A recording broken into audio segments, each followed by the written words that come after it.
Bien, estamos en vivo, está llegando la conferencia magistral por... Buenas noches. Bien, entramos. Yo te ayudo. Bien, estamos en vivo desde Uruguay 335.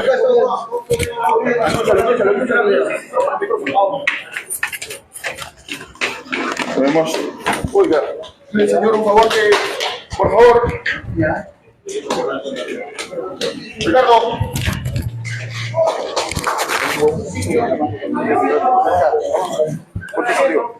Bien. Compatriotas, acaba de llegar y está con nosotros el mayor Antauro. El futuro presidente del club, el mayor Antauro.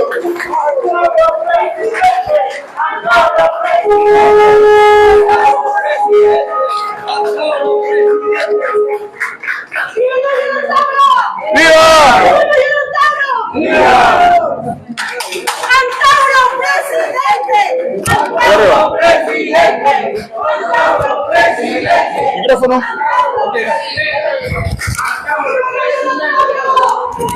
Recibamos con fuertes palmas a... Hoy en esta conferencia magistral, hablando del crimen de Estado acaecido en Atahuallas primero de 1905.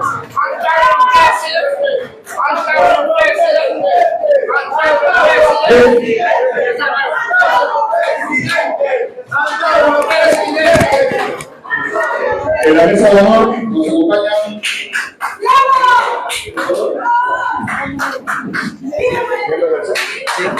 los miembros del Comité Ejecutivo Nacional, nos acompañan en la mesa de honor para la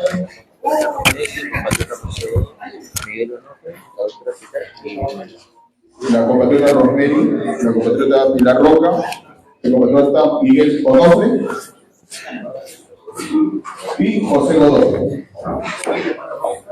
Vamos a dar inicio a este evento, la conferencia magistral por el crimen de Estado acaecido en Atahuallas, 1 de enero del 2005.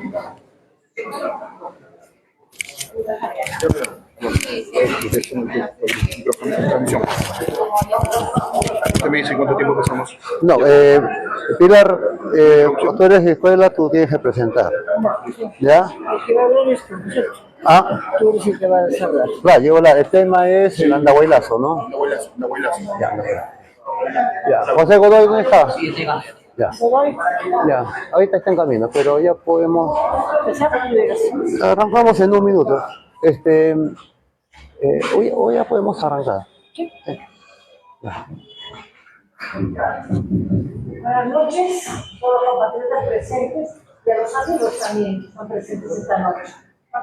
Bueno, se habla mucho del andahuaylazo. Sabemos que el andahuaylazo fue conducido por el mayor Antauro Humala y que fue una rebeldía contra la corrupción que existía en este país. Mire, Antauro tuvo la visión que muchos no la tuvieron. La valentía de enfrentarse al poder. Eso no lo hace cualquiera. Esta noche vamos a tener un testimonio directo de aquel que participó, de aquel que condujo y de aquel que sufrió una condena de 18 años y sobre todo no se quebró.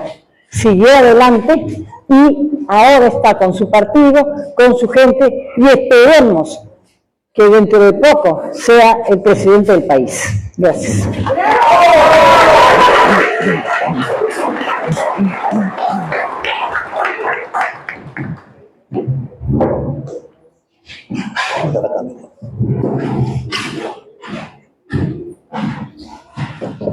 Buenas noches, compatriotas.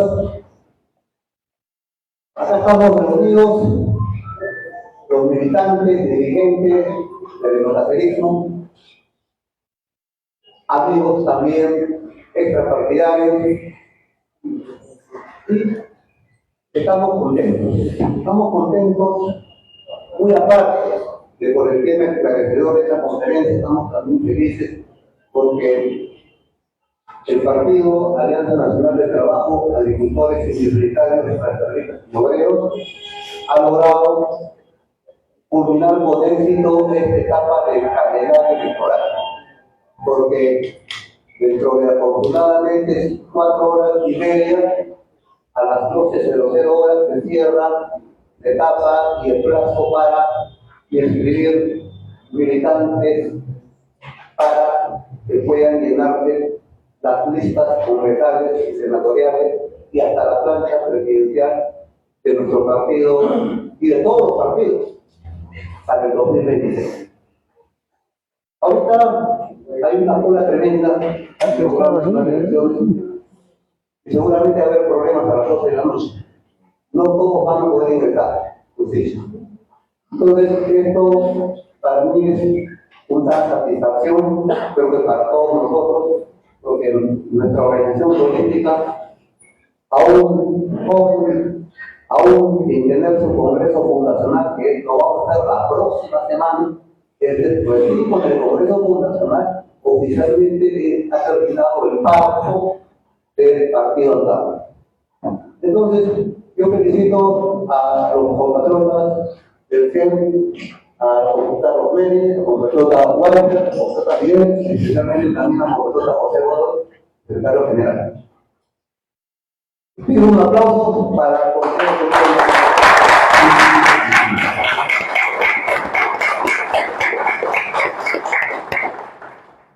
Bueno, entrando al tema.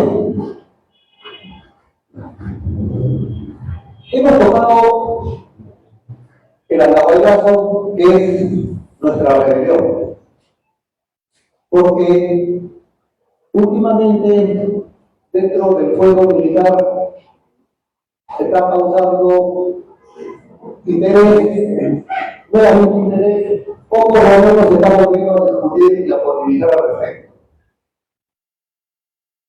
Por supuesto que ahora esta rebelión cobra una nueva dimensión, una nueva importancia. ¿Por qué? Porque tranquilamente puede dividir en un escenario electoral una posible segunda vuelta entre el nacionalismo representado por nuestra organización versus el globalismo representado por el fujimorismo u otro, así. Y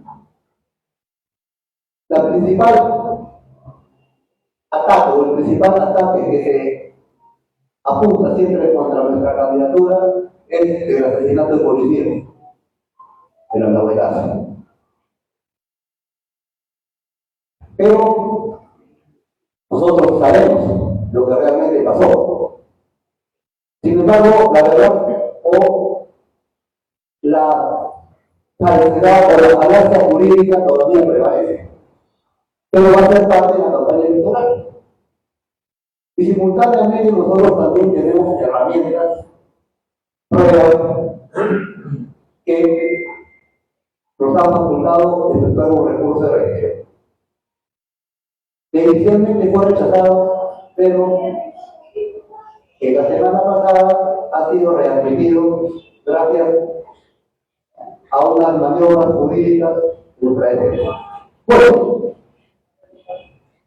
hecho este preámbulo, quiero comenzar a exponer lo que pasó realmente en Andahuaylas, el crimen de Estado de Andahuaylas, pero también hacer notar que para defender el andahuaylazo se tiene que pensar por lo público, porque tanto las dos referentes en los caceristas había en Ocumba como en Andahuaylas, en los caceristas ambas.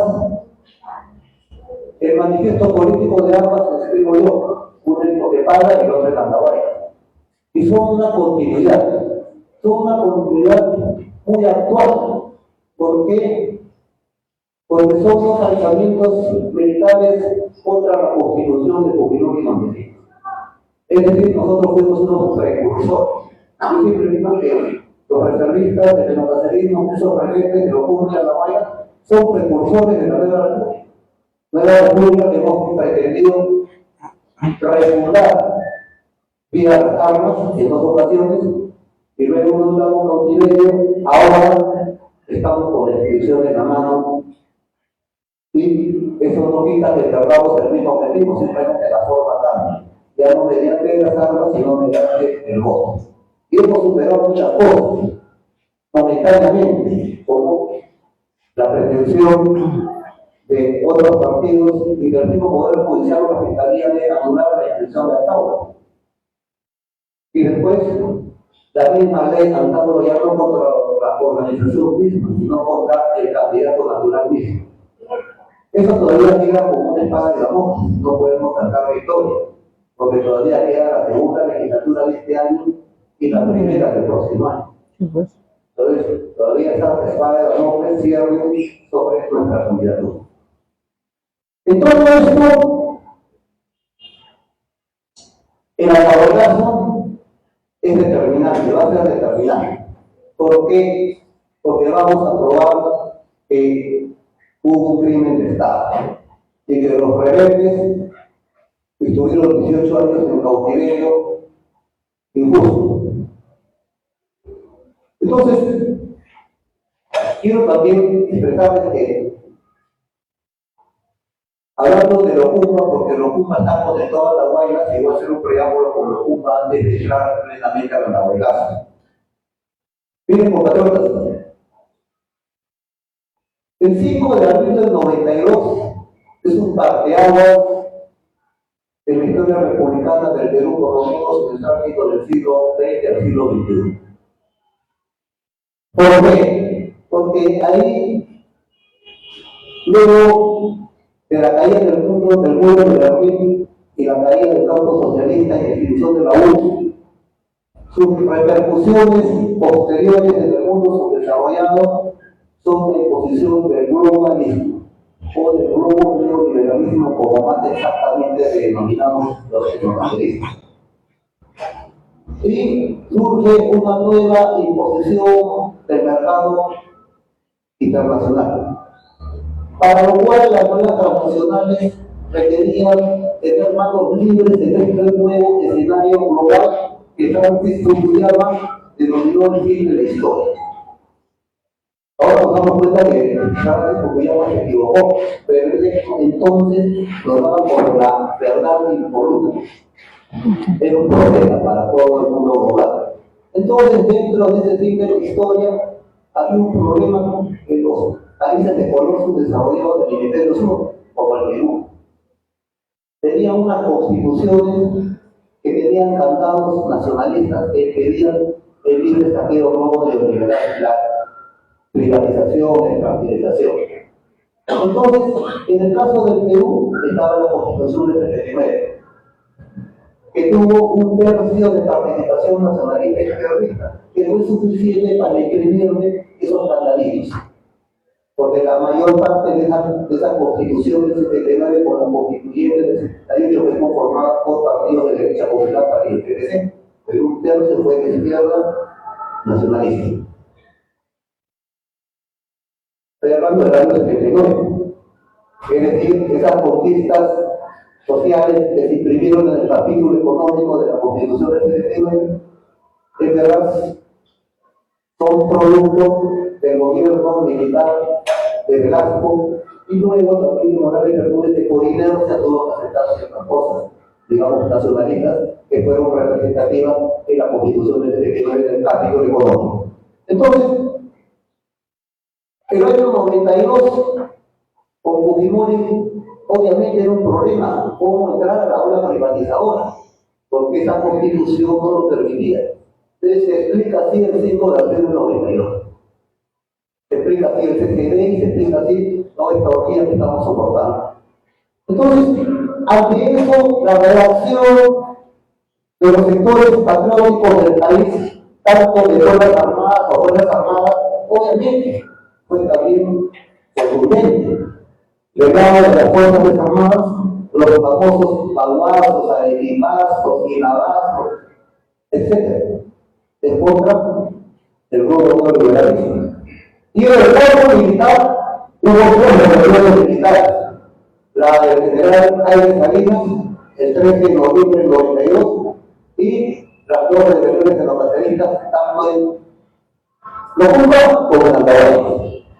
Entonces, para colocar la posición de los caceristas dentro de la historia del Perú en el último tercio del siglo, que es la República Neoliberal, en la cual nosotros, por lo menos el cacerismo, se reveló mientras que el alto mando de ese entonces, el generalato de ese entonces, de las Fuerzas Armadas, firmaba el acta de supresión a Fujimori y Montesinos. Esa fue la gran diferencia entre la actitud que en los años 90 tuvo el cacerismo cuartelero y la actitud que tuvo el generalato de ese entonces.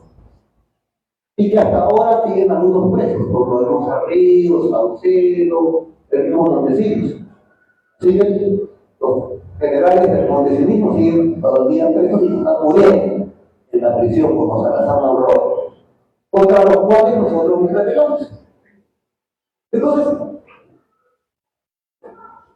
la primera rebelión de los caceristas del 29 de octubre del año 2000, en Tacna, Arica, en Tacna, Moqueo, fue en Arica.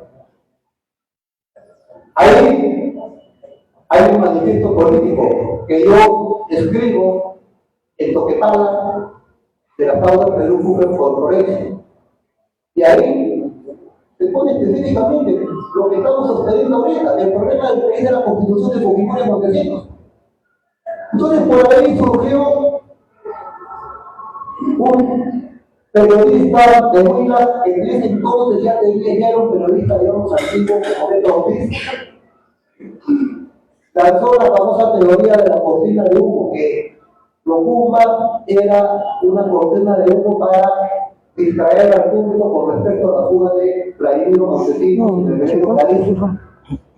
Entonces, después de tanto tiempo como está todo tipo preso, y lo dije en una entrevista con Nicolás Luna, eso se desbarata, primero que no es cierto. Y además, esa rebelión del 29 de octubre, en la rebelión del 29 de octubre, del 28 de octubre, porque la rebelión de estudiar en la noche, el 29 simplemente se captura con Tepala y se emite manifiesto rebelde por un general capturado, general Capo Fernández Angulo, comandante general de la sexta brigada cantonal en Fuerte Arica. Entonces, para nosotros es fácil desbaratar ese argumento, porque a la hora de esas llamadas, este periodista o pedófilo periodista Beto Ortiz acusa que fue con las que se comunicamos los rebeldes con Vladimiro Montesinos. Bueno, esas llamadas ya han sido descifradas y se sabe la hora, no a partir de las 10 de la mañana del día domingo 29 de octubre del año 2000. Y en ese momento nosotros los rebeldes ya no estábamos en Fuerte Arica, ya estábamos en Toquepala, que queda 140 kilómetros de Fuerte Arica. Entonces, por ahí nomás, técnicamente es fácil de trabajarlo y lo desbarato y lo rechazo. Entonces, esa rebelión, les digo, compatriotas, no quiero hablar de detalles, serán motivos, no son sugerencias, pero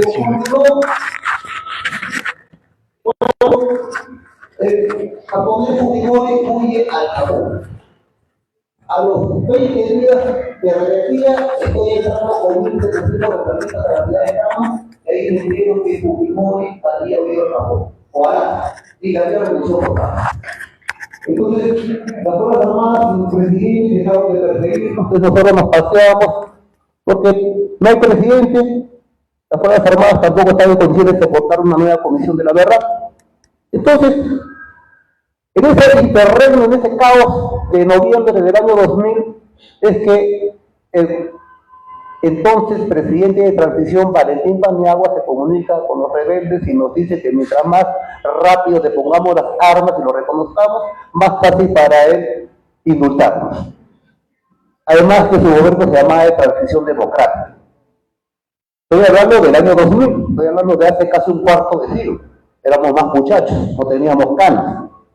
Entonces, nosotros cándidamente asumimos que Si el hombre, si Paniagua era presidente de transición democrática, para nosotros era inconcebible que se efectuara una transición democrática sin anular la constitución de Fujimori y Montesinos y o restituir al 79 convocar una asamblea constituyente. O sea, exactamente el mismo problema que ahora nos ha reventado en la cara con 70 muertos en el sur.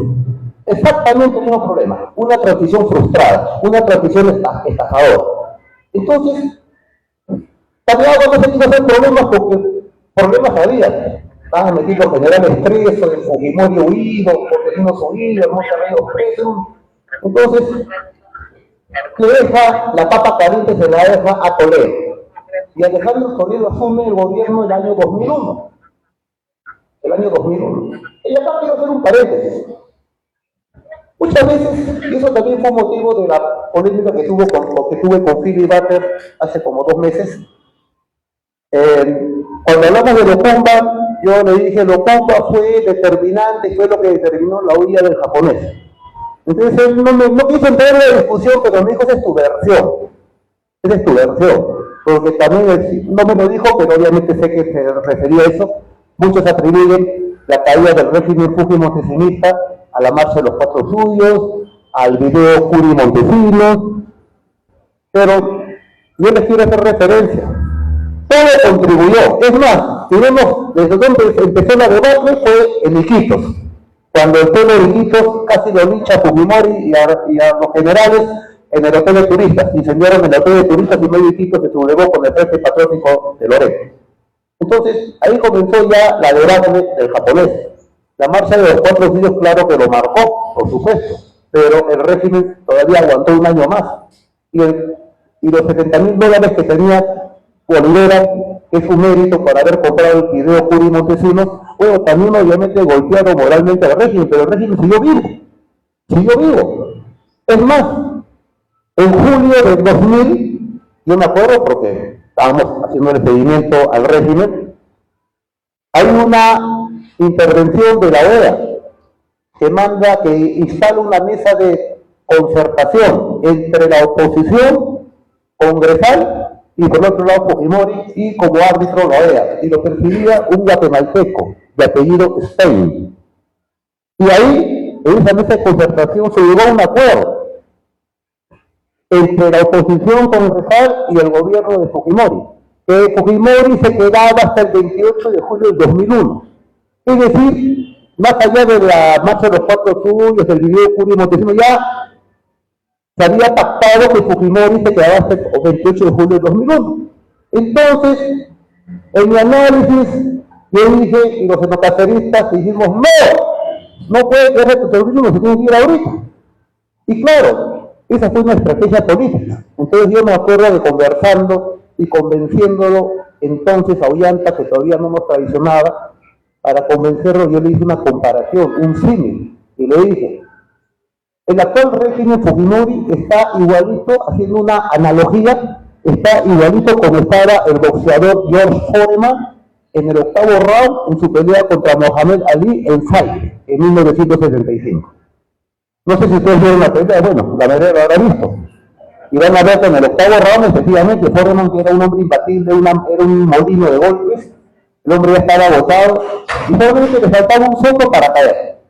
Es por eso que, le digo yo a Ollanta, el gobierno está como Foreman en el 8º asalto, solamente el último guaracazo y lo tumbamos. Por eso Locumba es el último guaracazo. Es por eso que con Locumba, el japonés, todo se le derrumbaba, pero este fue el último naipe que se derrumbó, y eso ya lo anima a huir al Japón, ya la Fuerza Armada se le está yendo, ya eso ya no tiene remedio. Entonces, obviamente fue una gran contribución, pero el mérito del etnocacerismo que entra a tallar en la vida política, no en un club de amigos, no en un bar de pseudo conspiradores, no en una pollada, entra a las ligas electorales con lo más digno que puede tener un hombre, un soldado, su valor, su fuerza, la rebelión.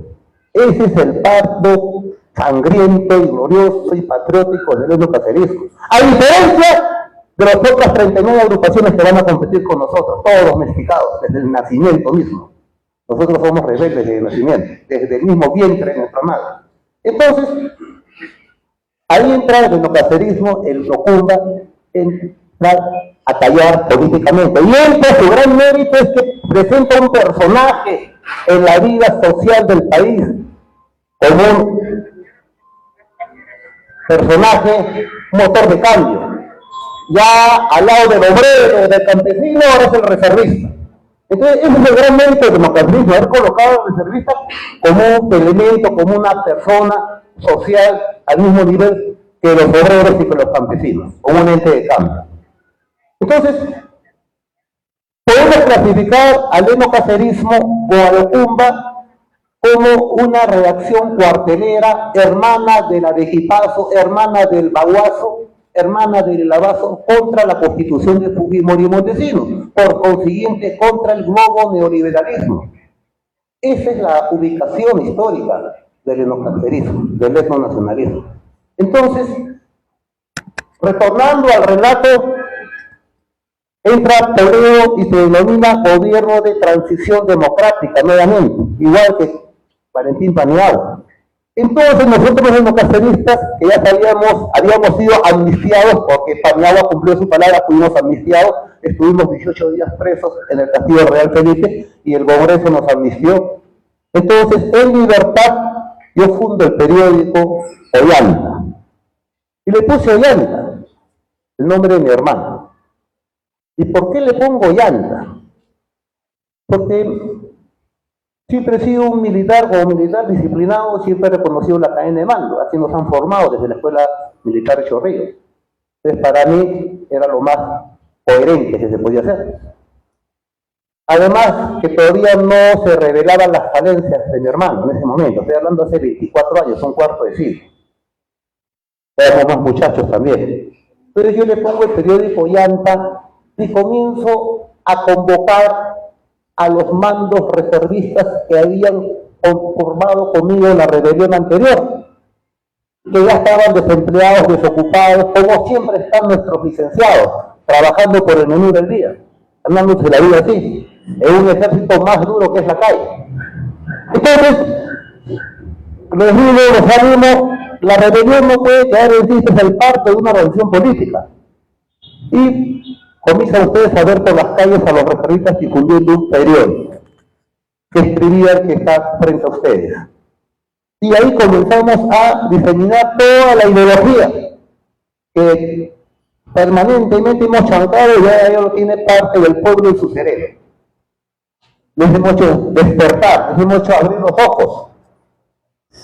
Ahora lo que se está discutiendo, nosotros hemos pasado prisión por eso ya hace 25 años. Y hemos hecho gastar prisión y hemos acabado de salir, inscribir al partido. Entonces, sacando el periódico, nosotros obviamente exigíamos a la Asamblea Constituyente y en tanto que Toledo no lo hacía, comenzamos a hacerle su oposición. Y terminamos tan enemigos acérrimos de Toledo que terminamos sublevándonos otra vez en Andahuaylas, 5 años después. Entonces fuimos consecuentes.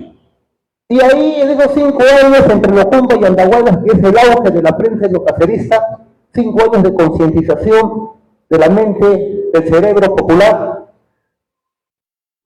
al no cumplirse el cambio de constitución, obviamente nuestra última editorial de diciembre del 2004, que la escribí, tuvo como título "A las armas ciudadanas". Entonces, esa fue la señal del endocacerismo para acudir a Andahuaylas y volver a revelar. Entonces, el andahuaylazo en verdad es la continuidad del locumbazo. En verdad es una rebelión en 2 capítulos diferenciados en 5 años. En la primera nos costó 18 días de convivir con una amnistía. En la segunda nos costó 18 años. Como por el principio de la amnistía y después un ofrecimiento de indulto que nunca se cumplió. Entonces,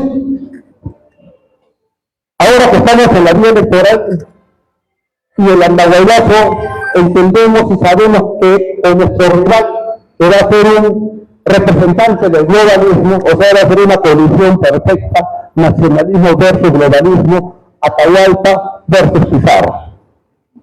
Entonces, yo estoy llegando a la conclusión, compatriotas, que desde el punto de vista etnonacionalista, etnicista, también nos podemos explicar la historia. Y yo te lo explico, a veces con mucha simplicidad, desde este punto de vista étnicos. Desde los ancestros preincas hasta 1531 y 1532, acá en estos territorios hubo una república, digamos, obrera, incas y preincas, y leyes de cultura autónoma.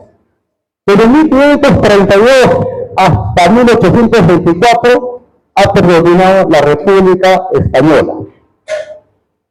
En 1824 es la emancipación de los españoles americanos contra los españoles peninsulares. Vizcarra y Guzmán, la carta a los españoles americanos, ¿se acuerdan? Y ahí en la caída, la República Criolla, que ahorita acaba de cumplir 201 años. Y esa República Criolla Emergía en los campos de Junín Ayacucho, vía la lucha armada, ahora está agonizando.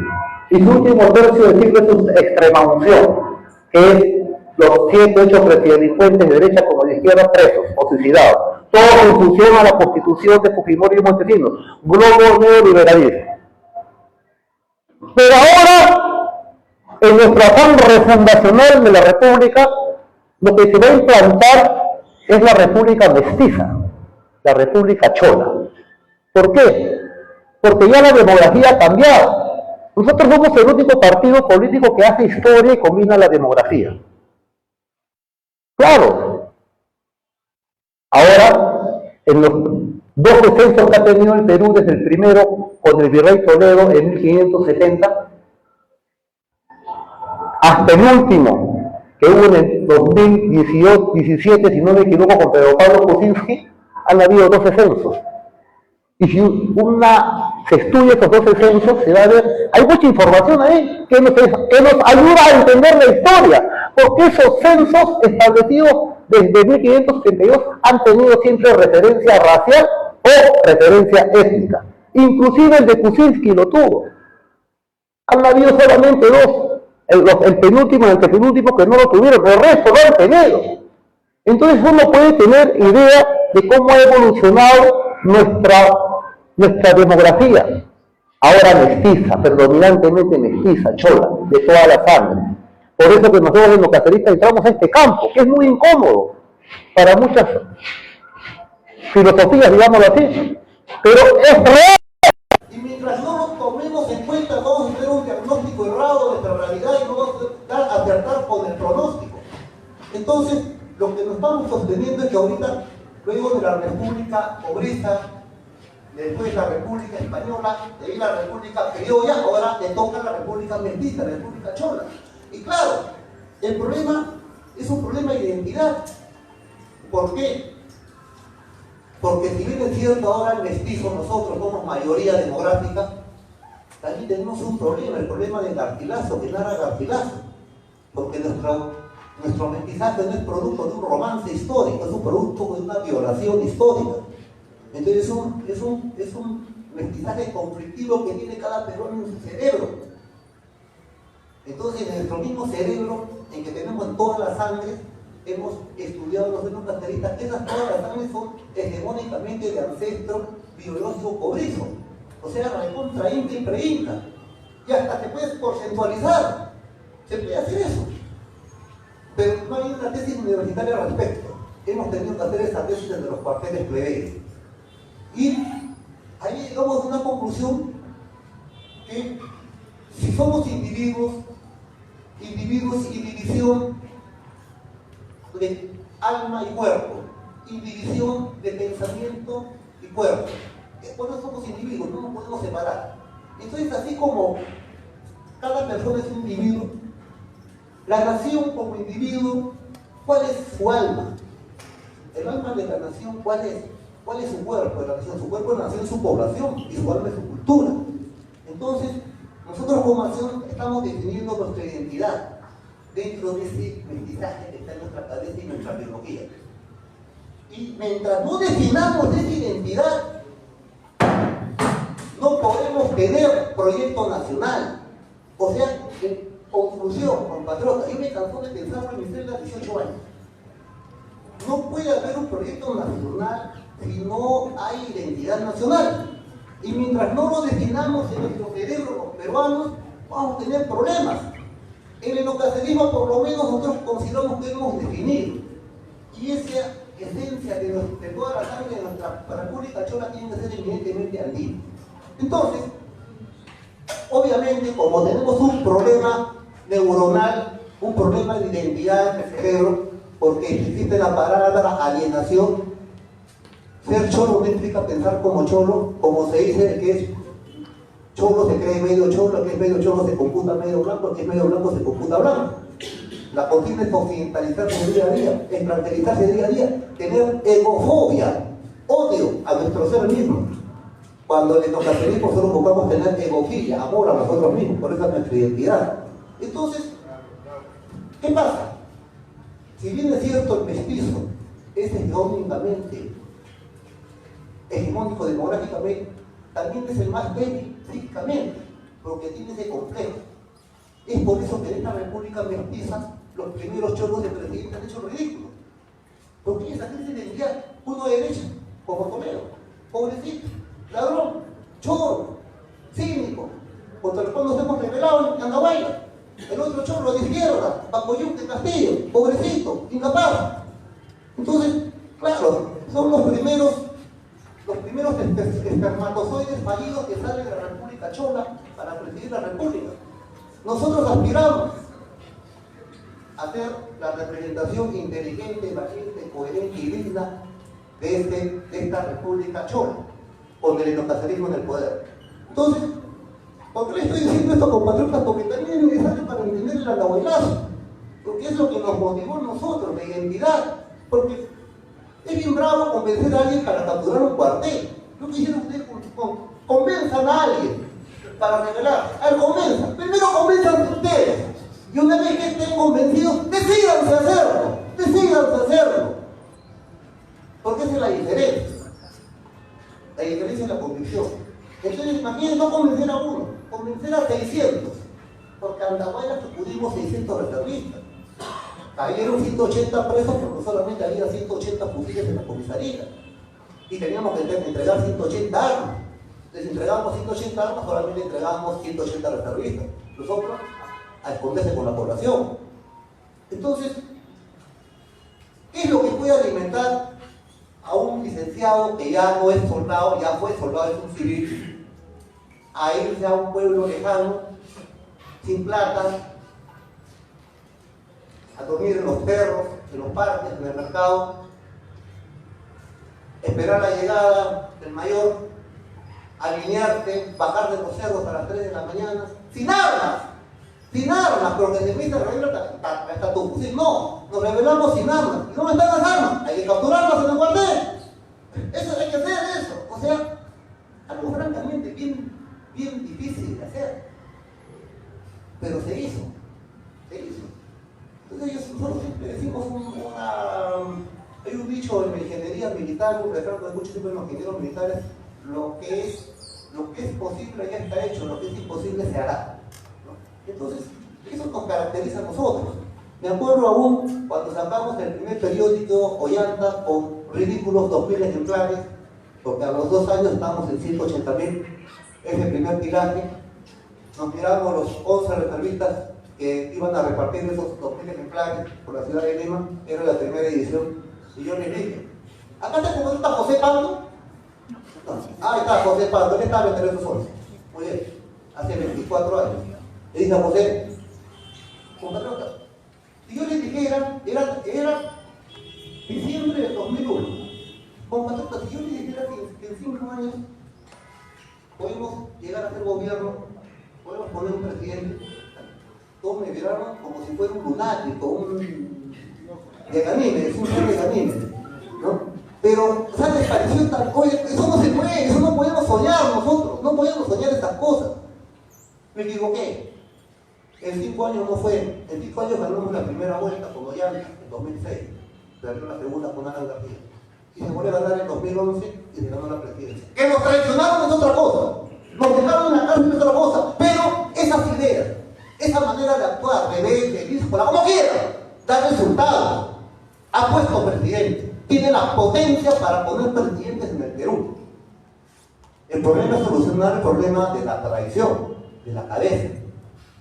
Esa es una desgracia que hemos tenido que sufrir, y la hemos sufrido, la hemos digerido y la hemos evacuado.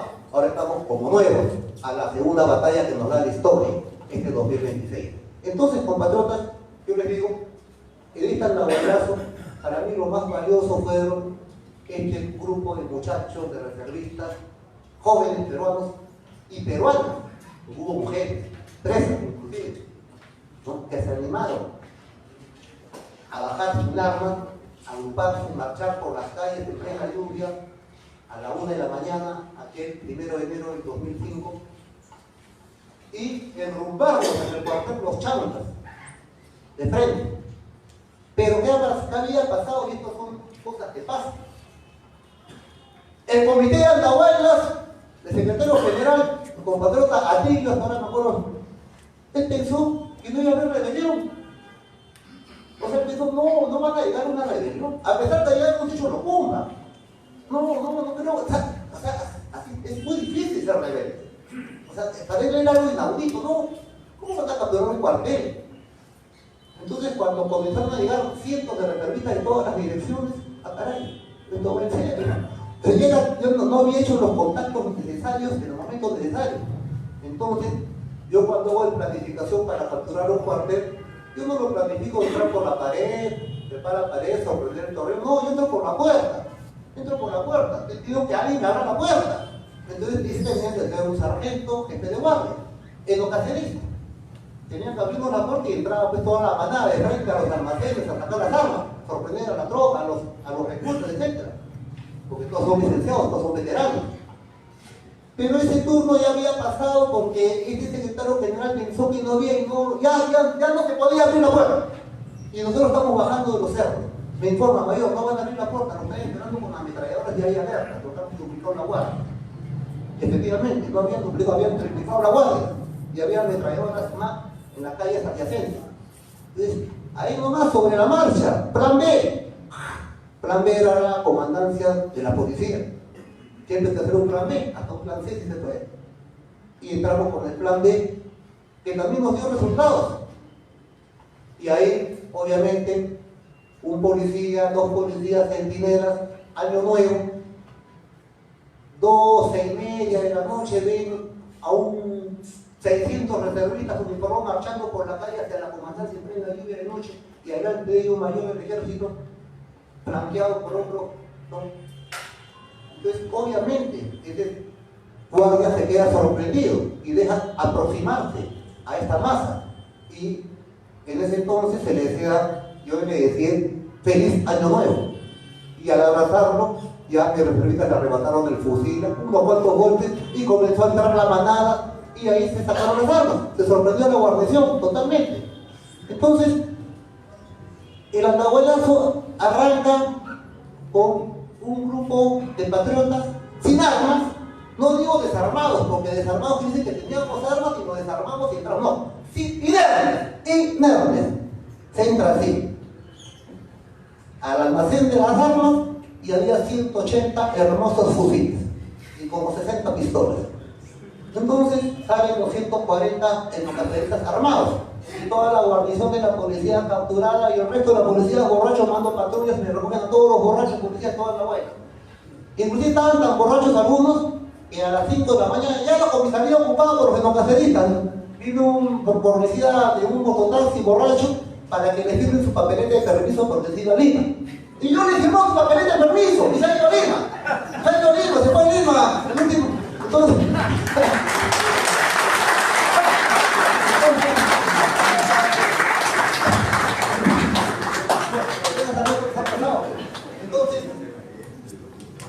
ahí se toma esta comisaría físicamente y yo todavía estaba picón. Yo quería los 600 fusiles del batallón Los Chantas, del cuartel Los Chantas, y los 6 morteros, los necesitaba, porque ya era diferente. Entonces, con esos 180 fusiles, dejo 50 de seguridad y me voy con 130 en los caceristas al cuartel nuevamente, que ya estaba con armas. Y cuando estamos caminando 6-7 cuadras, en la esquina del cuartel Los Chancas. No sé quién conoce a Andahuaylas, habrá gente que conoce a Andahuaylas, te imagino, claro. En la esquina del cuartel Los Chancas, ahí en esa esquina vinieron, creo que de San Jerónimo, no sé de qué dirección será esa, ¿no? 3 patrulleros que estaban alertados. ¿Por qué? Porque al momento que entró todos los reservistas al cuartel policial, en ese caos, uno de los policías que estaba durmiendo se despierta, logra escapar y se mete en una claraboya.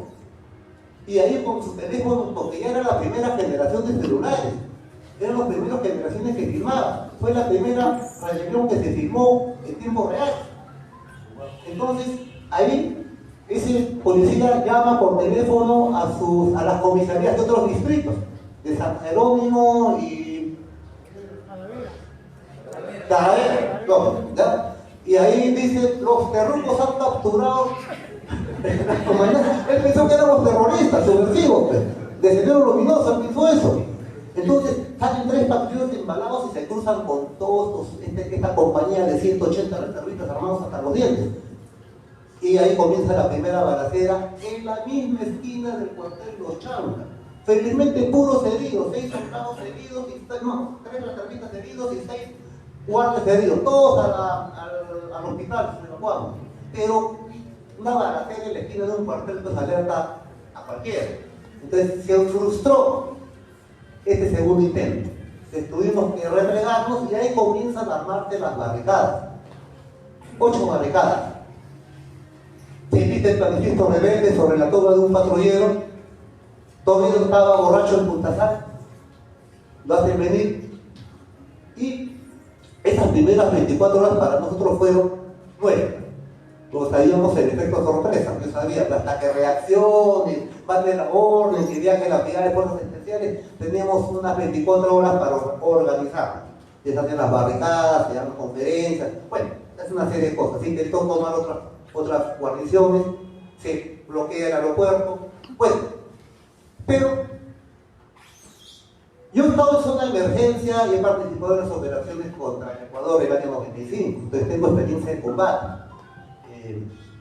Entonces, cuando he tenido en esa experiencia de combate en zona de emergencia, con muertos de por medio, yo siempre, como combatiente de infantería, he asumido cuando había subversivos muertos, o por ahí un soldado mío herido, muerto también, yo decía que había un subversivo muerto y yo preguntaba, ah caray, murió en combate, y miraba a mi patrulla y preguntaba, ¿quién de mis soldados habrá sido ese tirador? Porque lo han bajado bien, buen tirador, porque también son enemigos, también armados, es uno u otro.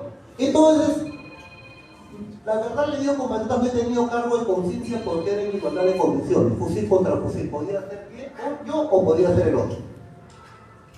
Era combate, y los muertos no eran asesinados, no se les considera asesinados. En el ejército, cuando hay un parte de combate, yo no pongo 3 subversivos asesinados y un soldado asesinado, no, caídos en combate se pone, caídos en acción, caídos en combate.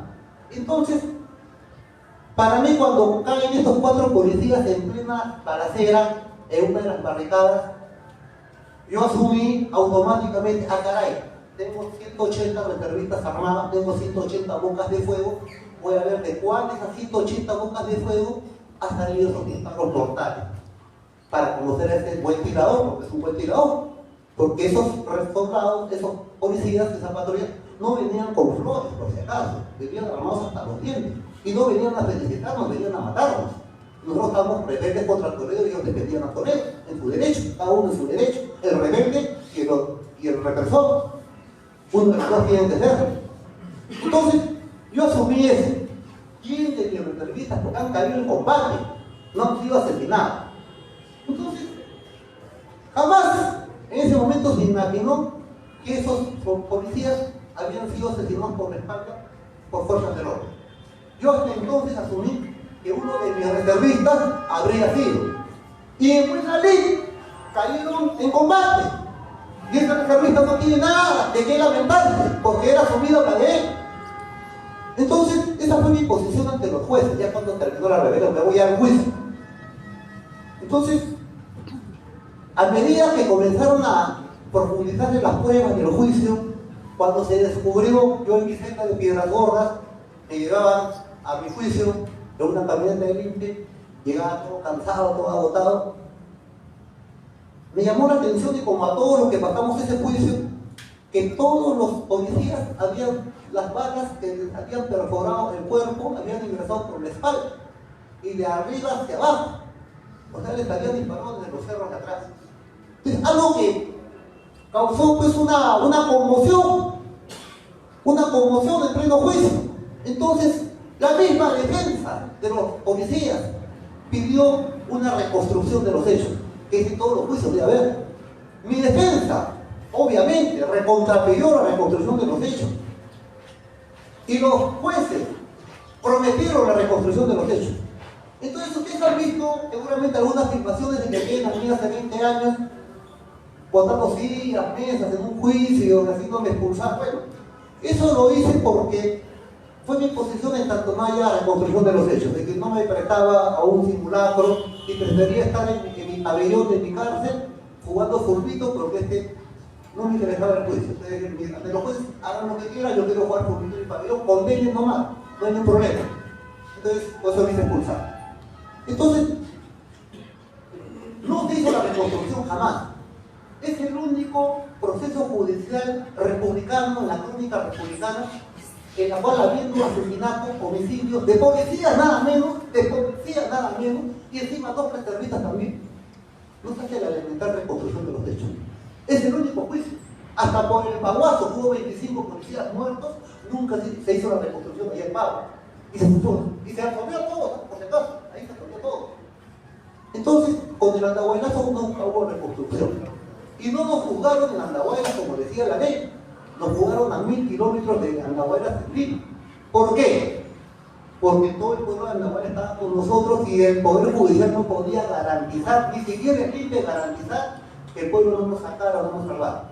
Entonces yo me pude pensar, caray, algo debe estar sucediendo en el Perú para que los supuestos criminales seamos adorados por el pueblo. Tal es así que no nos pueden juzgar ahí porque todo el pueblo nos adora. Nos tienen que juzgar en clandestinidad casi, secuestrados.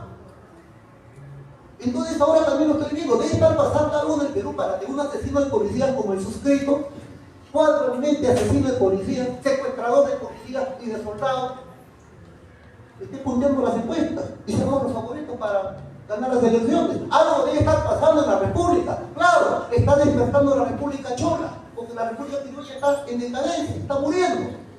Tenemos que refundar. Entonces, ¿cuál vuelta a la tortilla?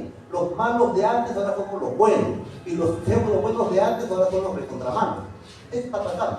Entonces, en ese Andahuaylazo, en ese juicio, obviamente eso nos llamó mucho la atención. Y cuando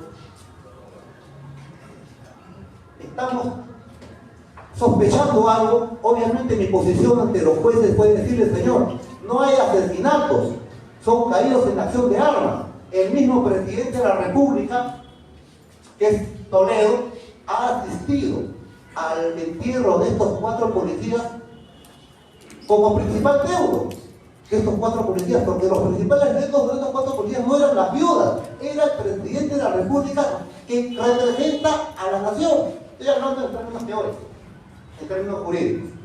Entonces, yo le decía a los jueces, señores, en Ayacucho, en la batalla de Ayacucho, murieron 600 realistas. ¿Fueron asesinados o murieron en combate? O Francisco Bolognesi y Narita, ¿fue asesinado o murió en combate? ¿Cómo se le considera?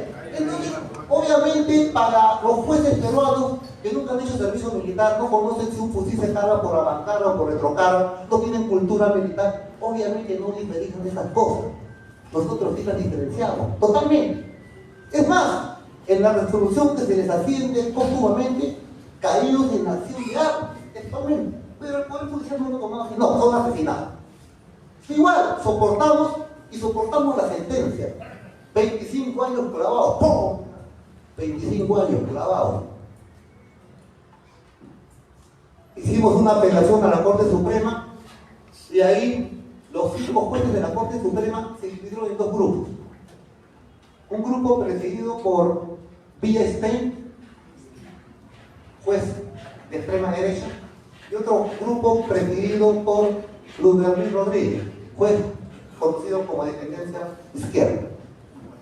Ambos coincidían en bajarme la pena, porque ya lo de las muertes por la espalda ya comenzaba a ser sospechas de algo me pasaba raro.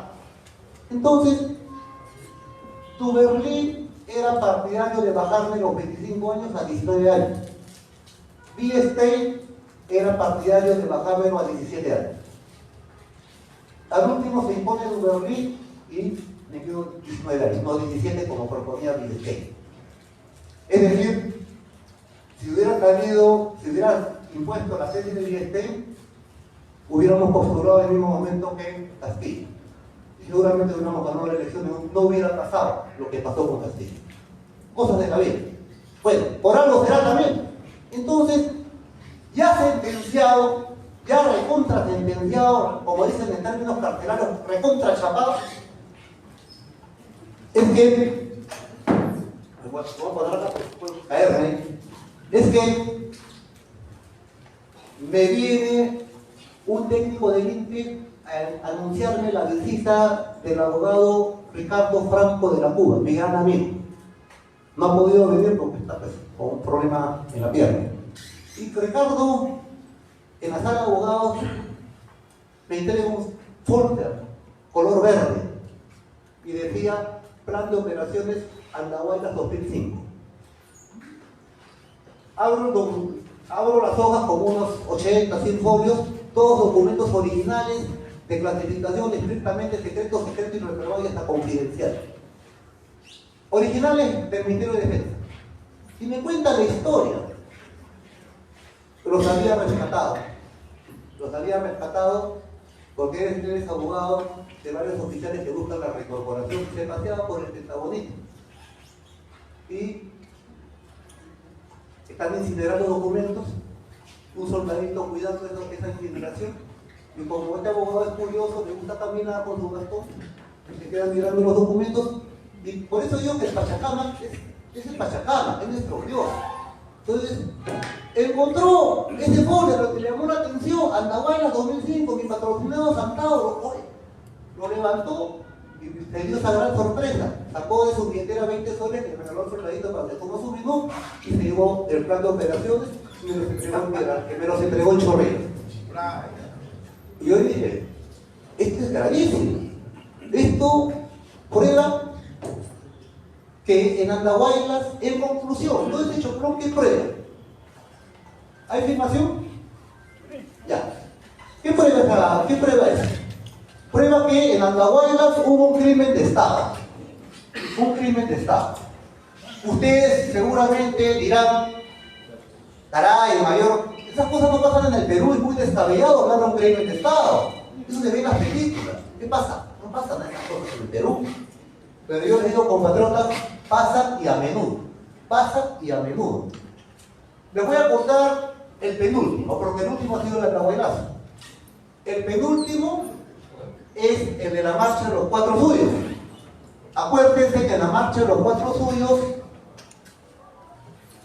el CIN de Montesinos, o sea el Estado, porque el CIN pertenece al Ejecutivo, es parte de un poder del Estado, es el Estado Nacional. El CIN, o sea el Estado peruano, mandó dinamitar el Banco de la Nación y ahí exprofesamente asesinó a 6 trabajadores estatales del Banco de la Nación para echarle políticamente la culpa y criminalmente la culpa a los líderes de esa movilización que se fue de marcha de los 4 suyos. En ese entonces Alejandro Toledo y otros. Tampoco en ese momento nadie sabía quién era realmente Alejandro Toledo. Estamos hablando del año 1999. Entonces, o 2000, perdón. Entonces, ¿un crimen de Estado qué es? Un crimen de Estado es cuando el mismo Estado elimina, asesina a líderes opositores o a sus mismos trabajadores, a sus mismos empleados, a sus mismos soldados, a sus mismos policías, para obtener fines políticos, normalmente de denigrar una posición o a un integrante o a un partido político. En el caso de la marcha de los 4 suyos sucedió así. Tal es así que Alejandro Toledo se las pica a Argentina porque ya lo habían acusado de asesinato. Recién cuando cae la dictadura, gracias a los cumbazos, y regresa Toledo, recién le quitan los cargos porque era evidente y se demostró que fue un crimen de Estado hasta ahora impune. Entonces, lo de Andahuaylas también es un crimen de Estado, porque son francotiradores de las fuerzas del orden, no de los subversivos, no de las fuerzas del desorden, sino de las fuerzas del orden. En este caso, sabemos que en Andahuaylas acudieron militares y policías. 3 brigadas del ejército y como algo de 800 policías. En ambas instituciones hubo francotiradores, se sabe. Entonces, cuando yo digo francotiradores de las fuerzas del orden, esto tendrá que especificarlo el fiscal en investigación. Pero no eran francotiradores nuestros. Hasta la misma sentencia lo dice. Miren, compatriotas. Ya les narré que 180 fusiles teníamos y 180 reservistas entregaron los fusiles y las pistolas y por consiguiente se inscribieron en el cautiverio automáticamente. Esposados al avión Antonov, Lima, esposados a la Fiscalía y de ahí a Castro Castro, a Piedras Gordas, 18 años. Una celda. Entonces, ahí, en esa sentencia que me hace la Corte Suprema, oficialmente la sentencia, yo soy sentenciado por homicidio simple en agravio de 4 policías, homicidio simple con dolo eventual en agravio de 4 policías en grado de coautoría, o sea, soy autor con otros más, así como cooperación, opero con otros más, colaboramos, laboro con otros más. Entonces, coautoría, autor con otros más, varios autores, así como el capitán Marx y Engels son coautores, ¿no? Entonces, en el homicidio de los policías, mi sentencia es que yo soy coautor de ese homicidio. Y soy físicamente el autor de esos 6 disparos que mataron a esos 4 policías por la espalda. Yo, Antauro Humano, con estas manos. Entonces, de esos 180 endocarteristas que somos apresados y que somos enjuiciados, 179, o sea, todos menos uno, repito, todos menos uno fueron absueltos del delito de homicidio. ¿Por qué? Que antes dije que el andahuaylazo fue la primera región en que ya existía el celular, la primera generación que filmaba, algo filmaba, no como ahora, filmaba. Entonces, muchos endocarteristas, que el pueblo los quería, llegaron filmaciones que fueron determinantes para probar que en ese momento de la matanza, estaba en esta otra barricada, porque había 8 barricadas. Y al último, cada uno logró demostrar su inocencia. Entonces, todos fueron por consiguiente absueltos. Y acá voy a tratar un detalle. Hay una escena que me la expuso, creo que el Nicolás Lucas, me dice, pero Antauro, hay una escena, hay una parte de esa rebelión que sale públicamente en la televisión, en que sale un policía agónico, y hay un reservista que le dispara a quemarropa de manera cobarde y vil a 1 metro de distancia y lo remata. Entonces yo le dije a Nicolás, corrección, es cierto, eso es algo horrible, es una monstruosidad, eres un miserable. Pero ese miserable no es endocarterista ni es reservista. Era soldado en actividad en ese momento, del cuartel Los Chancas, del cuartel que hicimos capturar. Y ese soldado, ¿cómo se llamaba, doctora menor? Daniel Dudeña Loaiza, nunca fue reservista ni endocarterista, era cuartel Los Chancas, o sea, de las tropas que nos disparaban a nosotros. Y encima ese soldado, y está demostrado, todo lo que digo está demostrado en el juicio, trabajaba de Furriel en la sección 2 del cuartel Los Chancas. La sección 2 es inteligencia, y contrainteligencia. Este soldado es el que disfrazado de policía, ni siquiera de la primera de policía, le arrebata su pistola a este policía que está agonizando y le mete y le cerraja 3 disparos o 2 disparos a quemarropa. Y se ve el cuerpo como tiembla. Era Inconcebible que no lo haya matado. Pero no lo mató. No lo mató. Este miserable no lo mató. Quiso matarlo.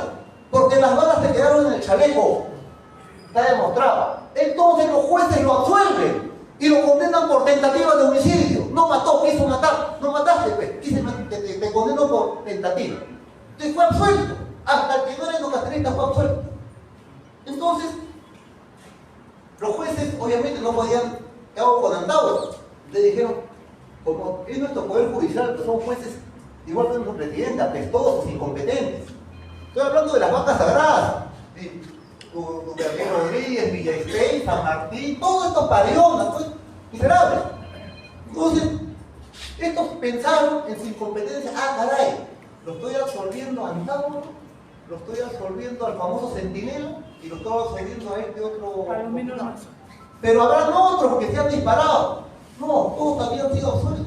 Entonces mi sentencia creo es absurdo.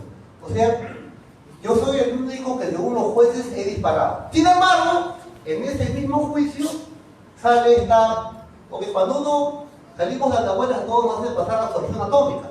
La absorción atómica determina si alguien disparó o no disparó arma de fuego. Entonces en esa absorción atómica, obviamente los 180 endocaceristas, 179 salieron que habían disparado, efectivamente ya no tenían munición. Ya no había munición, habían disparado como Pancho Villa. Pero yo que era el jefe, ya tenía mi pistola, no efectué un solo disparo porque yo era el jefe. Para dando entrevistas, no tuve tiempo. Estaba mi reservista disparando, pero yo no tenía tiempo de disparar, dirigía. Entonces, obviamente fui el único que salió negativo. Negativo, ninguno. O sea, esta sentencia me acusa, me ha hecho cumplir 18 años de cárcel por la matanza de 4 policías que no maté. Y que nadie mató de los reservistas. Entonces, ¿qué pasó? Porque si los 180, 179 han sido absueltos y el único que ha sido culpable es el único que no disparó, obviamente, algo pasa. Entonces, si los reservistas no dispararon, está demostrado. Y los policías, a su vez, no se suicidaron, es evidente que no se suicidaron. Entonces, no hay que ser medio dedo de frente para hacer la sentencia. Solo y solamente puede ser que esos policías asesinados por la espalda lo hayan sido por medio de balas disparadas por las fuerzas del orden. No queda otro, porque no fueron las fuerzas del desorden y tampoco se suicidaron. Solo y solamente pueden ser las fuerzas del orden. En la misma sentencia dice. Pero esto es mucho para el cerebro de estos jueces que tenemos. Entonces, en este choclón de documentos, ¿no? ¿Qué se demuestra? Se demuestra que, no me muestres, demuéstrame primero el plan de operaciones. Se demuestra que, primero, ¿qué contienen esos documentos? Contienen una serie de informes y planes de operaciones originales referentes al Andahuaylazo, firmado por el general Gilbovich, y el informe final de operaciones del Andahuaylazo firmado por el general Gilbovich. Y también tenemos el parte número 1 de operaciones firmado por el general Luis Torrejón. Ambos comandantes jefes de la primera brigada de fuerzas especiales, que fue la brigada en la cual estaban encuadrados los francotiradores del ejército, porque también fueron otras brigadas. Pero la única que había francotiradores era en la brigada de fuerzas especiales bajo el mando del general Gilbovich en ese entonces. Entonces, ahí está la firma del general. Otto Gilbovich Santiago, que siempre le amenaza con querellarme. Yo le digo, que si es que mariconada, nunca lo hace. Bueno, entonces, fíjense la fecha, 17 de enero de 2005. Estos documentos me llegaron. Entonces, acá me narra este señor.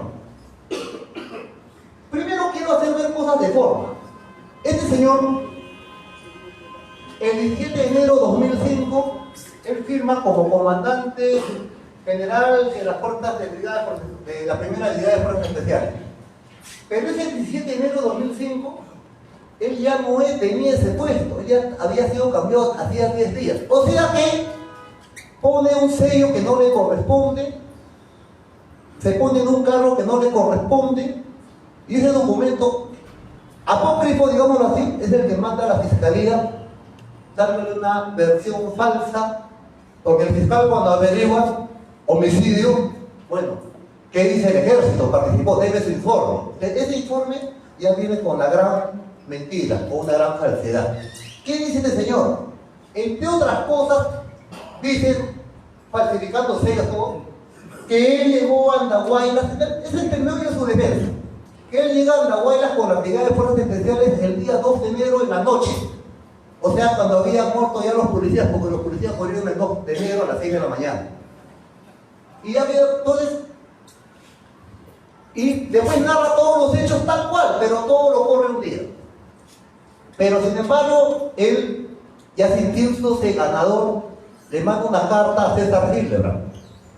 Y acá le dice, participé en el andahuaylazo desde el primer día de enero hasta recuperar la tranquilidad de la zona junto al general Williams. Williams, el que iba a ser presidente de la República, se caía Boluarte cuando le da su golpe de Estado a Castillo. O sea, ¿qué les quiero decir? Que los actores del andahuaylazo seguimos vigentes. Está Williams, que ha podido ser presidente de la República, ahora parece que va a entregar la plancha presidencial con Philip Butler y de la plancha de Williams, ¿no? Está el general Leibovich, que ha sido comandante, que ha sido congresista, ¿no? Está el general Quiabra, que era ministro de Defensa de Toledo en el andahuaylazo. Está el mismo Alejandro Toledo, gente vigente en la política todavía. Por eso que el andahuaylazo todavía sigue siendo vigente. Entonces, ahí todavía no me queda esto. En ese plan que lo firma Leibovich, él en un capítulo, él pone la ubicación de sus francotiradores, con número de armamento, con nombre y apellido. Y ustedes saben que Andahuaylas es, como toda ciudad serrana, está rodeado de cerros. Y Andahuaylas la rodean solamente dos cerros. Uno se llama Guayhuaca y el otro se llama Guayrapá. Ponga esa parte. Ya. Entonces él pone su situación desde el 2 de enero 2005 al 5 de enero 2005, la primera brigada de fuerzas aterrizales realizó operaciones contra elementos xenocaceristas, elementos sediciosos del movimiento xenocacerista dirigido por el mayor Andador Humala, en Andahuaylas. Bueno, entonces se narra y ahí comienza a narrar las operaciones. Entonces de cada una de sus fuerzas, grupo por grupo. Pon la parte que narra que está Guayrapata, el equipo tal de francotiradores. Ya. En Andahuaylas se procedió a dar cumplimiento al esquema del plan natal. El 22 a las 9 de la noche, 21 horas de enero de 2005, en la noche, ya los policías habían muerto, según él, las patrullas Bulco y Adrián, fuerzas especiales, ¿no?, desplazaron por las elevaciones del cerro Guayrapá.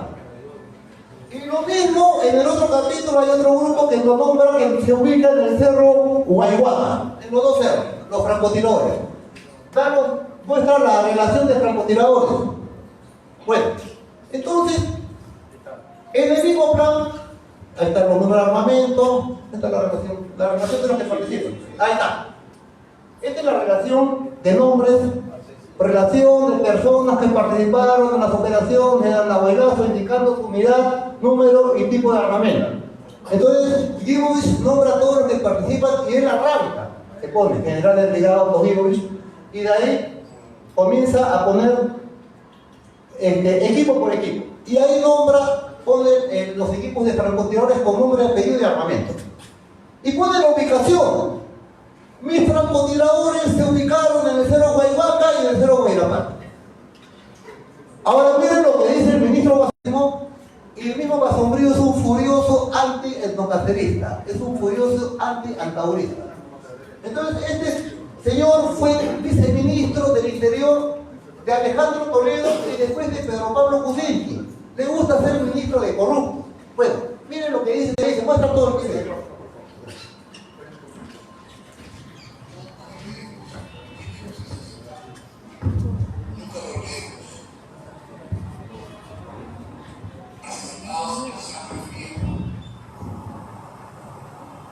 Disparados desde las alturas de los cerros,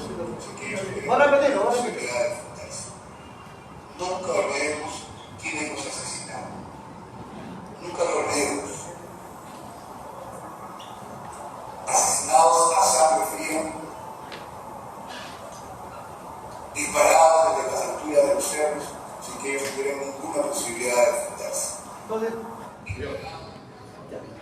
Entonces, el general Gibovich en su plan de operaciones dice: mis francotiradores se ubicaron en los cerros Guayguanapata y Guayguaca. Y el viceministro dice: los asesinos de los policías fueron francotiradores ubicados en las faldas de los cerros. Encima, el único que no disparé, todos absueltos.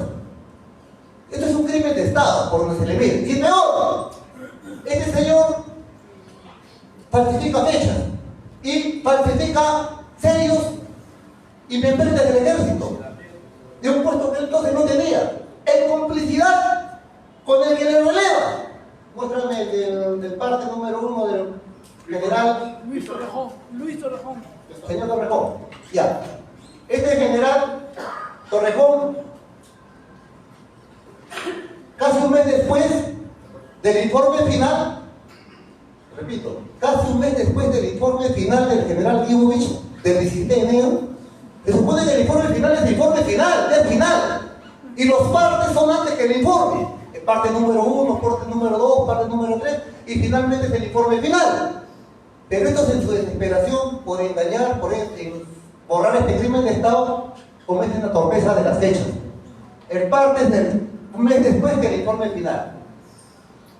Y es copia fiel del informe final, y lo firma este señor que es cómplice, Luis Torrejón Rey. Y después, más adelante, hay otros documentos en que igual ponen los sellos ya sin ser comandantes generales. Es decir, hay varios delitos acá. Entonces, se muestra también que a las fuerzas del orden jamás les hicieron la explosión atómica. No, nunca. Y hay documentos que dicen por problemas administrativos no se pudo efectuar. Entonces, lo que estamos viendo acá es un complot. Es un complot del alto mando militar de las Fuerzas Armadas de ese entonces. Empezando desde el comandante supremo de las Fuerzas Armadas, que era Alejandro Toledo. Claro, a él le habían dicho también casi lo mismo en la marcha de los 4 de julio, cuando pretendieron con ese crimen de Estado de la matanza de los trabajadores del Banco de la Nación de echarle la culpa a él. Entonces, cuando él es presidente y hay un periódico dirigido por un movimiento rebelde que acaba de ser amnistiado, un periódico acusándolo todos los días de corrupto, pidiendo su fusilamiento, y ya prácticamente enrumbado una rebelión. Y cuando se revela, el 1 de enero de 2005, había sucedido 7 semanas antes algo inusitado, algo raro, que ahora se sabe, ese tipo no se sabía. Por las declaraciones de Marcelo Odebrecht y Barata, se sabe que 6 semanas antes del Andahuaylazo, en una suite del Hotel Marriott del Río de Janeiro, se reunieron Alejandro Toledo, Jorge Barata, Avidan On y el mismo Odebrecht con el socio judío que tenía Toledo, Joseph Maiman, y ahí se pactó la coima de $34 millones por la Interoceánica del Sur, entre otras coimas más, repito, entre otras coimas más.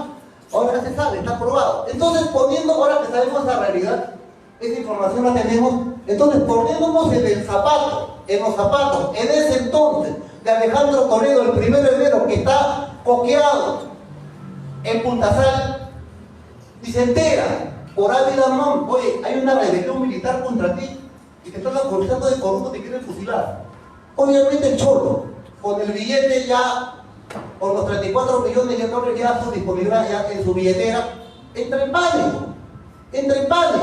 ¿Y qué se le ocurre? Crimen de Estado, esto se hace en el Perú. Esto sucede en el Perú, pero no lo han querido hacer, porque no lo puedo hacer yo. Para mí es lo que nos motiva a dar esa orden. Porque nadie va a matar policías por la espalda por propia iniciativa. Nadie va a hacer eso, a menos que venga la orden bien de arriba. Es por eso que lo traen a Williams. Y eso no pudo haber pasado, esa orden de dar un crimen de Estado sin conocimiento del general Quiabra, que era el ministro de Defensa en ese entonces. ¡Es imposible! Entonces acá hay un complot entre Alejandro Toledo y Quiabra. Seguramente con la aprobación de Carlos Ferrero, que era el premier de ese entonces. Crimen de Estado, crimen de Estado. ¿A quién traigo? A uno de confianza, Gimovich. No de confianza, podrá traer de confianza para ir con su brigada, pero para hacer el crimen de Estado, te lo traigo a Williams del norte, al general Williams, que es jefe de la región militar del norte. No tiene nada que hacer en la región militar del centro. Pero Gimovich pide que lo traigan.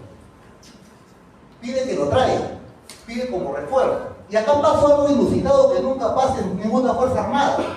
Cuando un general o un coronel o un comandante va a hacer una operación militar y pide refuerzos al general o a su superior, si yo tengo una batallón de infantería y pido refuerzos para atacar tal posición enemiga, yo puedo pedir refuerzos. ¿Sabes qué, mi general? Necesito que me apoyen con más morteros, necesito apoyo de fuego de artillería y necesito que me apoyen con una compañía Titán, con 200 soldados más.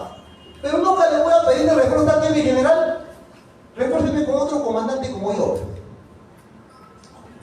No, hasta se puede sospechar algo raro.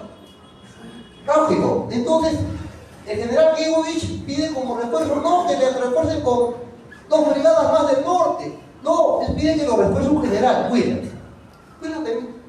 Williams maneja un fusil nada más. Pero él lo pide. Y va a Williams. Pero cuando él en su relación, no lo pone ahí. Pero muestra la relación del otro general. Pero el otro general, su cómplice, que hace parte, se le escapa y se lo pone. Y ahí pone su relación denominal, encabeza William Zapata, general de división, y sigue con todos hijos. Ya. Entonces, y acá está, bueno. Ya, sí, bueno. Entonces, Gimovich y Williams son parte de ese complot. Y Williams tiene sus antecedentes. Cuando yo era subteniente, recién egresado de la escuela militar, el año 85, sucede en Ayacucho la matanza de Acomarca. 79 campesinos, la mayoría ancianos, mujeres y niños, son masacrados en ese poblado por varias patrullas del ejército, bajo estas patrullas del ejército al mando cada cual de un subteniente, entre ellos Telmo Hurtado, que hasta ahora sigue preso por eso. Pero varias patrullas de varios subtenientes formaban parte de la compañía denominada Lince. La compañía Lince es una compañía especial de los años 80 que era muy operativa en Piedrabuena, en Ayacucho, en el cuartel Los Cabitos. Y ahí había esa compañía Lince, tenía un capitán. Ese capitán era Williams, a cuyo mando estaba el subteniente Telmo Hurtado y otros tenientes más. Entonces la matanza de la comarca es una matanza perpetrada por la compañía Lince, en la cual no hubo ni un solo enfrentamiento. No se encontró ni un centímetro de mecha lenta, ni una bandera, ni un fusil, ni una bala, ni un gramo de pólvora. Solamente fue una matanza. Por eso siempre diferencio que en la guerra contrasubversiva, la actitud de los militares se redujo a dos posiciones: los soldados y los sicarios.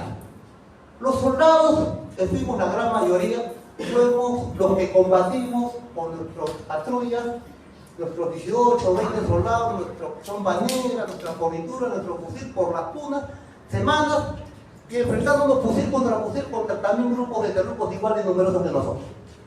Sus muertos, nuestros muertos, terminó la guerra, puede haber reconciliación entre los que peleaban. Entre los que no pelearon no puede haber reconciliación, la reconciliación será entre los que peleaban. Entonces,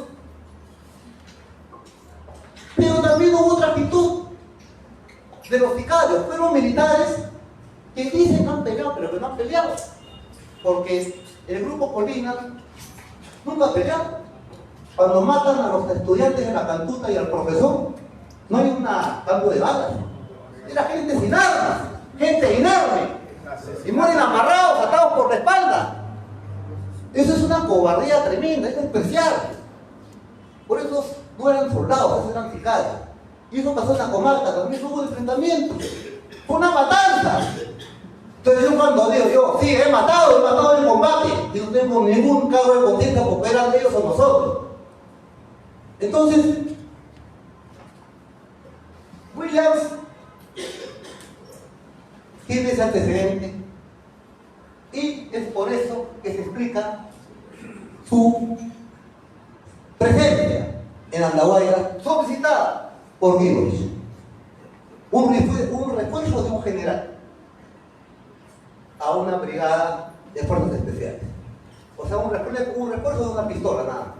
Entonces, todas estas pruebas, ¿no?, las tenemos nosotros y las presentamos con un documento bajo la forma de un recurso de revisión, porque yo ya había sido sentenciado, ya me habían clavado 19 años de cárcel.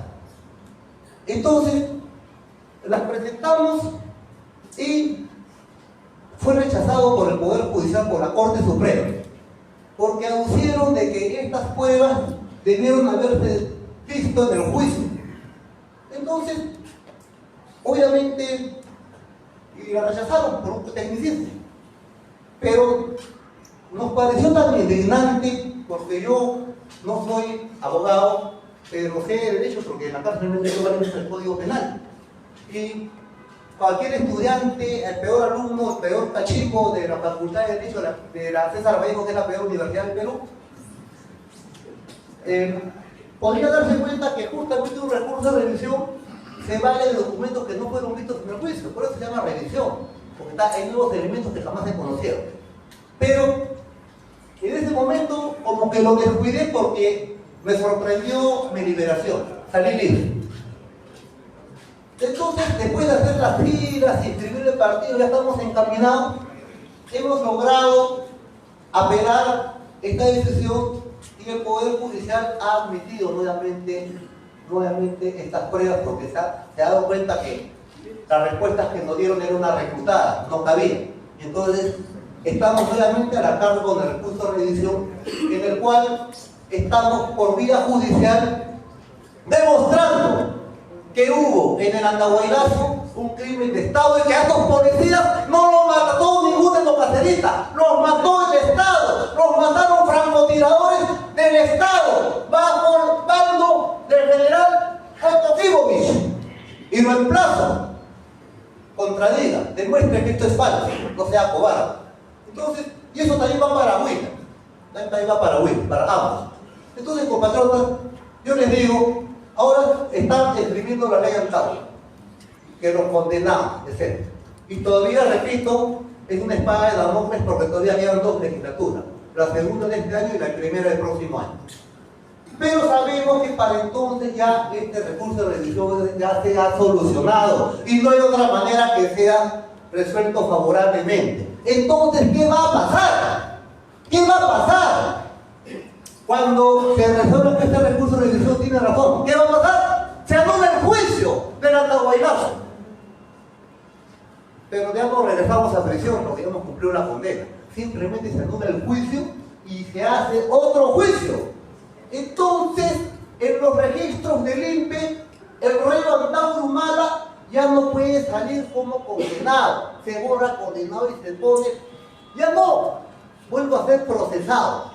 Un caso raro, porque es un procesado, se anuló el juicio, ya estoy procesado, no tengo condena. Ustedes pueden hacer su ley Antauro, ya estoy sin condena. Entonces es nuestra herramienta jurídica. Entonces empieza otro juicio conmigo en libertad. Y ahí sí me voy a enfrentar en el Poder Judicial delante del fiscal con estos criminales de Estado, empezando por Quiabra, ministro de Defensa, Alejandro Toledo, comandante supremo de la Fuerza Armada, y todo el escalafón. Quiabra, ministro de Defensa, el comandante general del Ejército, ministro de Defensa, el comandante general del Ejército entonces, hasta bajar por todo el escalafón, Williams, Gigovich, hasta el último francotirador, sea de las Fuerzas Armadas o Fuerzas Policiales, porque lo que hubo ahí fue un crimen de Estado. Entonces, a nosotros, en esta candidatura, la principal arma que tiene para denigrarnos es la matanza de los policías. Pero esto va a ser un boomerang, porque se les va a empotrar en la cara a los que nos denigran con eso. Compatriotas, yo les digo, nosotros aceptamos como soldados las bajas de combate, las aceptamos. Y nadie hace una rebelión para matar policías. Las rebeliones se hacen para derrocar tiranos. Y esa matanza, nosotros siempre la buscamos eludir, hacerla con fair play, así como hicimos Locumba. En Locumba hubo un general preso, hubo una mina capturada, un cuartel capturado. Pero hubo tropas que salieron con armas, pero no hubo muertos. Porque el estilo de los caceristas es tratar de evitar el costo social, la menor cantidad de mortandad, lo iban a salir limpio. Y eso iba a ser el andahuaylazo. Pero estos francotiradores los acusaron falsamente y paramos la cárcel 18 años con dignidad y siempre sosteniendo nuestra inocencia, superando la traición, y salimos con la frente en alto y en tiempo récord inscribimos nuestro partido en tiempo récord y encabezamos las encuestas del enemigo. Y lo único que tienen contra nosotros es los policías muertos. Con esto el boomerang es contra ellos. Compatriotas, yo estoy convencido que vamos a refundar nuestra república, no me cabe duda, pero quiero que ustedes entiendan también que la Alianza Nacional del Trabajo está en construcción. Recién vamos a tener nuestro congreso fundacional la próxima semana, donde debemos estar todos presentes. Y esta es una herramienta que se está construyendo también a nivel regional. Y repito, hemos dejado las rebeliones, hemos hecho 2 rebeliones, ha habido muertos, ha habido cautivos, ha habido prisioneros, hemos pasado un largo cautiverio y ahora entramos con las banderas enarboladas nuevamente a salvar un proyecto que se traicionó, repito, a salvar un proyecto que se traicionó y levantar nuevamente la imagen del general Juan Velasco Alvarado. Compatriotas, gracias por haberme escuchado y les pido que me acompañen con ustedes. ¡Viva el montanerismo! ¡Viva! ¡Viva el andahuaylazo! ¡Viva! ¡Gran Velasco! ¡Viva! Vamos a dar unas palabras más todavía, por favor, que pasen. ¡Viva Antauro! ¡Viva! ¡Viva Antauro! ¡Viva! ¡Antauro presidente, compatriota!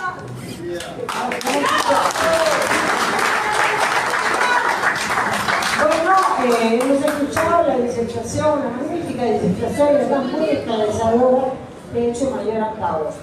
En este momento vamos a hacer las preguntas. ¿Preguntas quieren?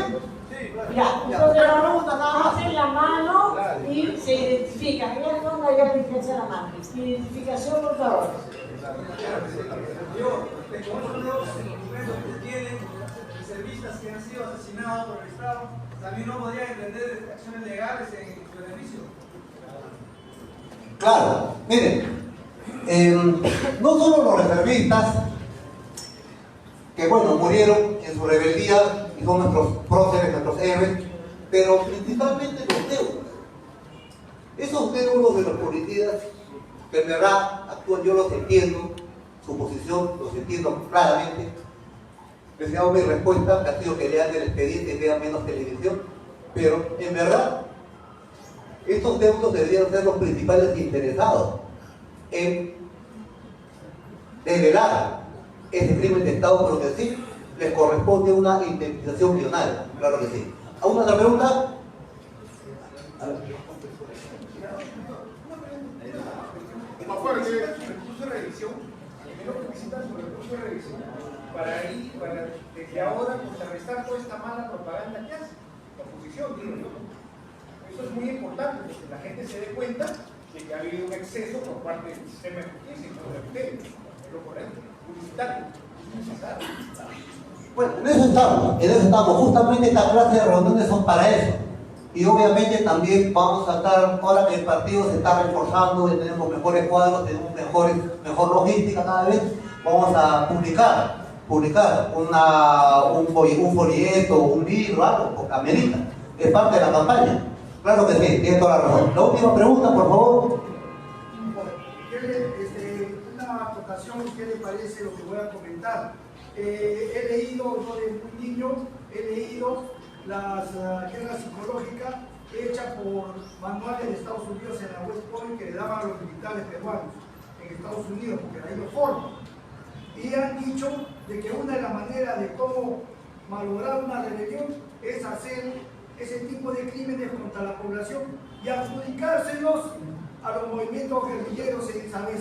Entonces, yo creo que es un cuento más viejo que mi abuela, ¿no? Se repite, y yo creo que usted debe comentar al respecto. Y además hay otra cosa interesante, de que esa vez se capturó a los francotiradores.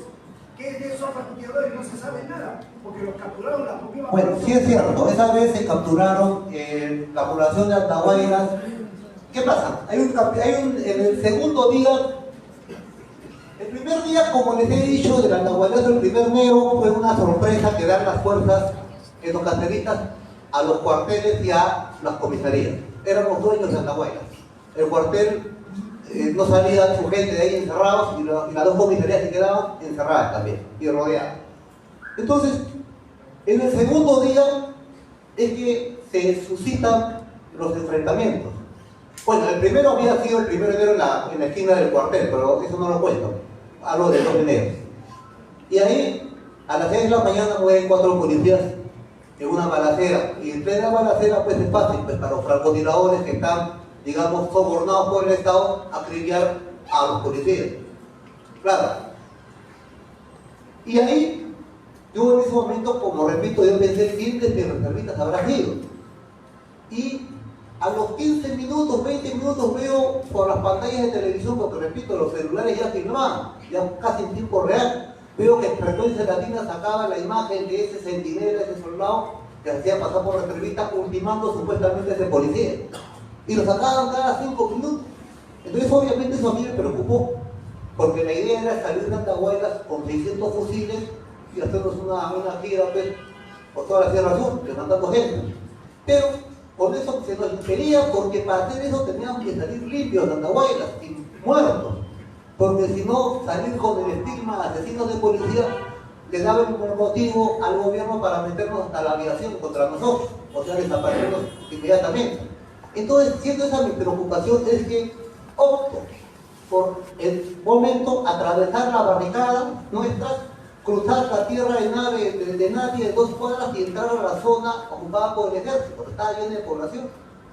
Y solamente le digo a una reservista que me acompañe, a Renato Villar, y comienzo a caminar por las cuadras de Andahuaylas, desde la comisaría hasta la plaza de armas. Y ahí son como 8 cuadras más o menos, es lejos, no está cerquita. En esas 8 cuadras de caminata, la población se me va pegando, se me va juntando, y cuando llego a la plaza, atrás mío había 8 cuadras de gente. Y obviamente los francotiradores me tenían en la mira, pero no podían eliminarlos pues, públicamente, delante de 20.000 andahuaylinos. Entonces, en estas pruebas que tenemos está la comunicación de los francotiradores, que dicen, no tengo en la mira mayor, no lo puedo disparar porque está rodeado de gente. Pues, está demostrado la presencia de francotiradores en todo momento. Entonces, llego a la plaza, y ahí en el acto me esperaba el general, el ministro del Interior, que era Morazo, general de la policía, retirado. Y con Morazo pacto una tregua de 3 horas. De 3 horas. Y obviamente lo sorprendo Morazo pueblo Renault, que tengo en ese momento, pero no se arriesgó porque está rodeado de todo el pueblo. Entonces me permiten, saludo y doy media vuelta y me retiro, ahí donde me alzan en hombros y me llevan hasta mi cuartel, de regreso, todas esas cuadras. Entonces, era un triunfo psicológico, era un triunfo total, ¿no? Porque le llevo las 3 horas que justamente yo quería para hacer la fuga. Entonces, ahí está la falta de organización que teníamos en ese entonces en los caseríos.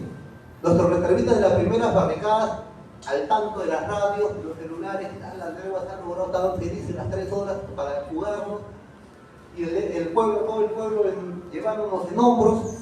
Entonces, faltando 2 cuadras, 3 cuadras para las primeras barricadas, nuestras tropas, nuestros reservistas con los fusiles de luistres nos vienen, y de felicidad la costumbre cuartelera de hacer disparos al aire. Entonces los reservistas comienzan a hacer disparos al aire, los cuales sirve como pretexto a General Williams y General Inovich para decir que rompió la tregua, y comienza otra vez la batalla. Y ahí es donde mueren nuestros 2 reservistas, en plena tregua. Caen desde los techos, dándoles el dinero. Entonces eso enardece a esa masa, los enardece. Se ha logrado una tregua públicamente. Se llega y están matando a dobles terroristas. Entonces toda esa masa comienza a subir a las alturas, Guayrapata y Guayhuaca, y comienzan a rastrear francotiradores, comienzan a chaparlos como conejos. ¿Por qué? Porque el francotirador podrá matar a 1, a 2, a 3, pero viene una masa, termina linchado. Entonces tampoco les sale negocio matar a los guayreños, que termina linchado. Entonces tienen que entregar. Y los bajan a punta de golpe, los bajan.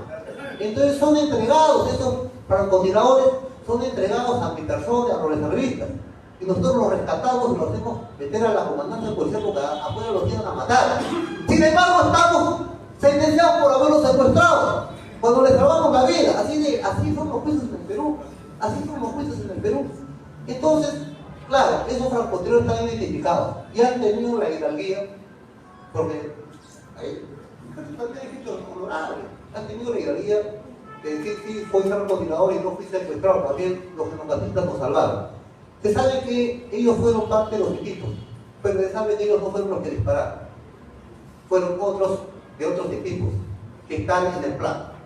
Entonces, sí, hay bastantes avances, y repito, compatriotas, la verdad se va a imponer finalmente. Y repito, si el pueblo peruano nos honra a nosotros, honorar la presidencia, desde el momento que yo soy el candidato de ustedes, ustedes son yo y yo soy ustedes, entonces ese candidato que son ustedes, mi persona, representamos constitucionalmente a la nación, personificamos a la nación. O sea, somos los 33 millones de peruanos, personificamos en ese individuo, mezcla de cuerpo y alma, que es este individuo que representa a ustedes.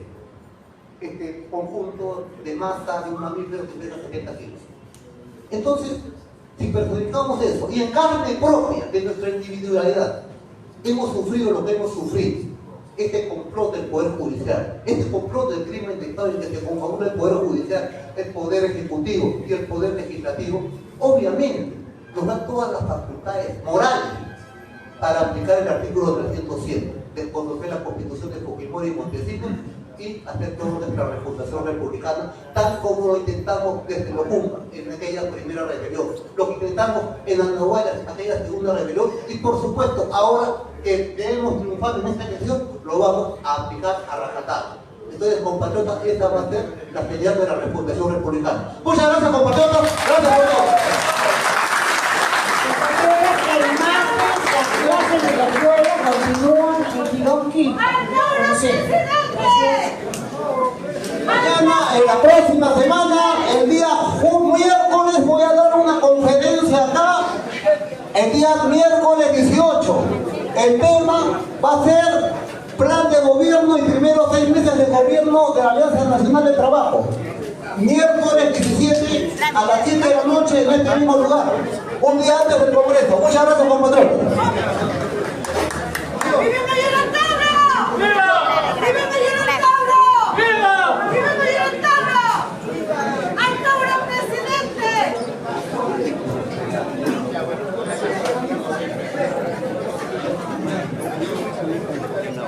Ya. Mirando.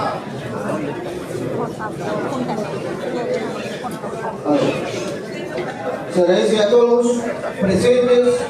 A nivel nacional se ha hecho presencia de varios departamentos. Saludando a Mayor Octavio. Mayor Octavio acá presente.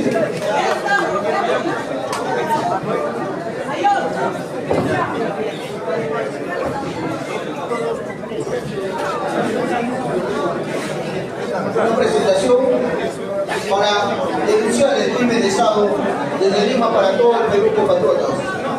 Los patriotas asumimos la responsabilidad para gobernar y dirigir los destinos de la patria. Antauro, a nivel nacional, empezará su pedido